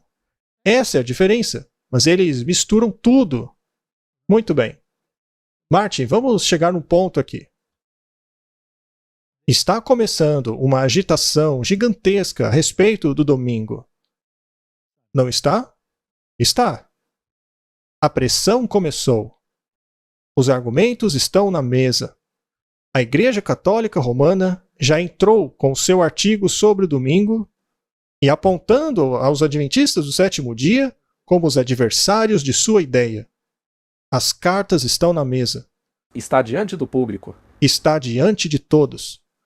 Agora, quando aumentar a pressão para os governos fazerem leis, como o governante holandês lá falou, se você ousar negar a nossa lei secular por causa da sua religião, seja a religião do Alcorão ou mesmo a Bíblia. Ele não mencionou a Bíblia, mas poderia ser. A lei secular prevalece, aí qualquer pessoa que queira guardar o verdadeiro sábado entrará em conflito com a lei. Certo? Seria possível que as igrejas passem a defender o sábado, como os batistas do 7º dia ou os adventistas do 7º dia? Será que estes ficarão sob uma pressão terrível? Com certeza vão, sem dúvida alguma. E o que aconteceu na última vez em que os governos colocaram essa pressão toda nas igrejas para violarem suas consciências? Elas ficaram do lado do governo ou do lado da liberdade de consciência? Liberdade de consciência. Esta situação toda não é triste? Você acha que vai acontecer de novo? Sem dúvida. E vai desencadear na perseguição. Você acha que, mesmo dentre as nossas próprias fileiras, muitos pulem para o lado do domingo para salvar sua pele? Sem dúvida. O problema é que isso vai ser tão bem disfarçado, como mostramos nos artigos, que essas pessoas levantarão e dirão, não, você tem que amar esses irmãos. Muito bem. Agora, no espírito de profecia, tem um conselho sobre como lidar com isso daí. Um caminho sábio a se almejar. Desafiar as leis dominicais os fortalecerá em sua perseguição. Os zelotas religiosos estão buscando impô-las. Mas não lhes dê razão para os chamarem de fora da lei. Se eles forem deixados para reprimir homens que não temem nem a Deus e nem os homens, logo perceberão que não é consistente nem conveniente para eles serem rigorosos em relação à observância do domingo. Muito bem, Martin. É assim que a coisa toda vai começar. As autoridades irão implementar um descanso dominical. Mas existe qualquer coisa errada, Martin, em adorar Deus no domingo? Não, Por acaso a Bíblia proíbe isso? não. Eu posso adorá-lo em qualquer dia. Mas o dia de descanso é no sábado. Gostemos ou não. Portanto, o Shabat é no sábado, e nesse dia não farás nenhuma obra. Essa é a lei de Deus. Mas o domingo é apenas um dia normal, um dia secular, que foi santificado pela Igreja Católica, e eles querem que você guarde esse dia como santo. Veja, eu não tenho problema nenhum de fazer qualquer coisa no domingo. Meu problema é eles me impedirem de guardar o sétimo dia, pois isso seria quebrar a lei de Deus. Portanto, caso haja leis dominicais, mas ainda não haja uma lei anti-sábado, não tem problema nenhum de fazer o que o Espírito de Profecia diz para fazermos. Tudo bem, mas eu tenho uma questão. E o que dizer sobre a observância do domingo? Bem, Martin, se eles te forçarem a adorar Deus e ir à igreja no domingo, então tenha um culto na igreja ao domingo. É o que diz aí. Continue com o seu trabalho missionário, com suas Bíblias em suas mãos, e o inimigo verá que isso prejudica sua própria causa. Uma pessoa não recebe a marca da besta ao, de maneira sábia, procurar manter a paz, ao não trabalhar nesse dia para não ofender os outros, e ainda ao mesmo tempo fazendo uma obra da mais alta importância. Quando dedicamos o domingo à obra missionária, o chicote será tirado da mão dos zelotas arbitrários que gostariam muito de humilhar os adventistas do sétimo dia. Mas quando eles virem que estamos nos dedicando aos domingos a visitar as pessoas, estudar a Bíblia com elas, aí verão que é inútil tentar impedir a nossa obra por meio de decretos dominicais. O domingo pode ser usado para levar adiante a obra em várias linhas e conquistar muito para o Senhor. Neste dia, vários encontros podem ser realizados. Ora, Martin, é como ir à igreja. É a mesma coisa. Trabalho de casa em casa pode ser realizado. Já aqueles que escrevem podem dedicar esse dia a escreverem seus artigos. Sempre que possível, que realizem cultos aos domingos. Martin, isso daí viola a lei do sábado? É justamente isso que eu gostaria de deixar claro. Esse texto não está dizendo para você deixar de guardar o sábado. Agora, digamos que nós encontremos um adventista do sétimo dia, ou mesmo alguém da liderança dizendo: mas ela disse que a gente pode trocar o sábado pelo domingo. Isso não é distorção? Aí sim é um erro. E com certeza acontecerá, porque muitos fizeram coisa semelhante na última crise de saúde que passamos. Eu não estou dizendo todos, hein? Mas eu tenho certeza que muitos vão querer usar esse texto. Sim. Tornem estes encontros dominicais interessantes. Cantem hinos de reavivamento genuínos e falem do poder, do amor do Salvador. Fale sobre temperança, sobre a verdadeira experiência religiosa. Que os professores de nossas escolas dediquem o domingo a esforço missionário. Eu fui instruída de que assim eles podem derrotar os propósitos do inimigo. Que os professores levem os estudantes com eles a encontros por aqueles que ainda não conhecem a verdade. Assim, eles realizarão muito mais do que poderiam realizar de qualquer outra maneira. O interessante aqui é o seguinte: isso só vai funcionar enquanto a lei estiver propagando o domingo. Mas uma vez que a lei começa a forçar o trabalho no dia de sábado, aí sim começa a violar a lei de Deus.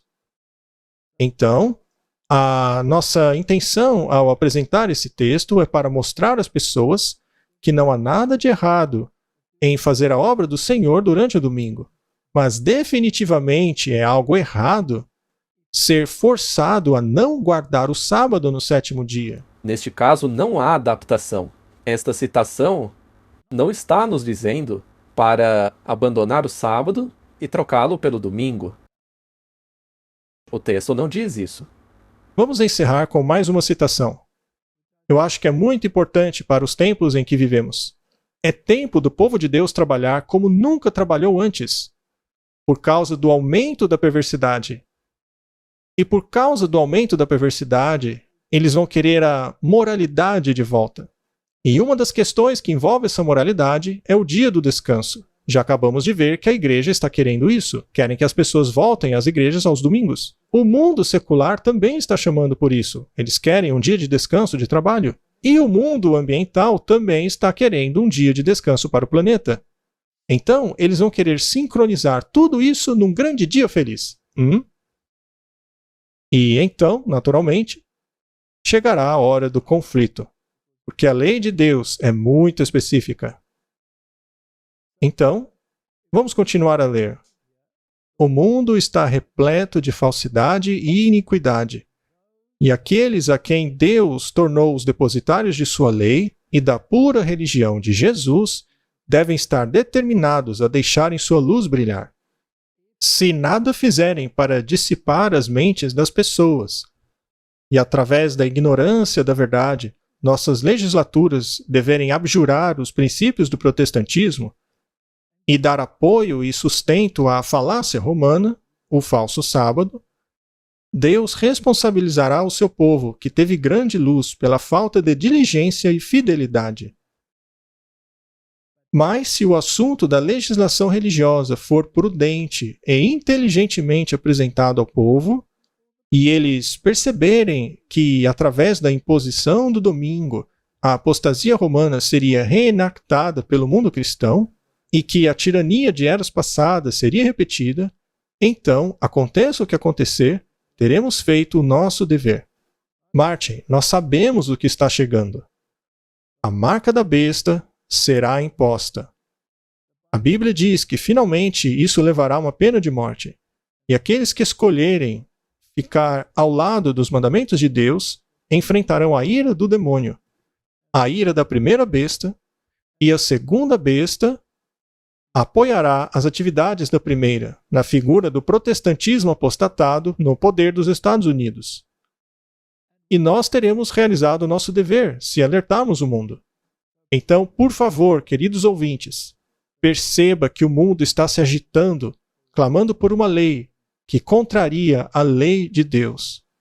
A arrogância deles chega a tal ponto de apagarem o segundo mandamento e transferirem o quarto para o terceiro.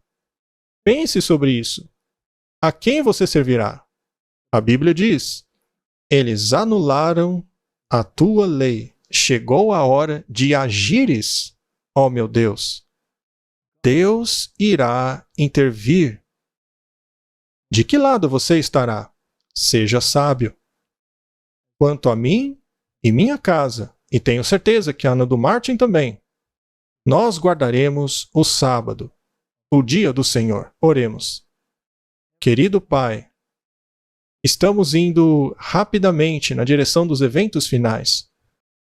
E nós fomos advertidos de que, quando esses pontos estiverem sendo discutidos, chegou a hora de sair das cidades, porque haverá nelas calamidades tais que nem conseguimos imaginar. Querido Deus, acorde o teu povo. Ajuda-nos a fazer essa questão tão clara para que todas as mentes possam tomar decisões sábias. É o que eu peço em nome de Jesus. Amém. Amém.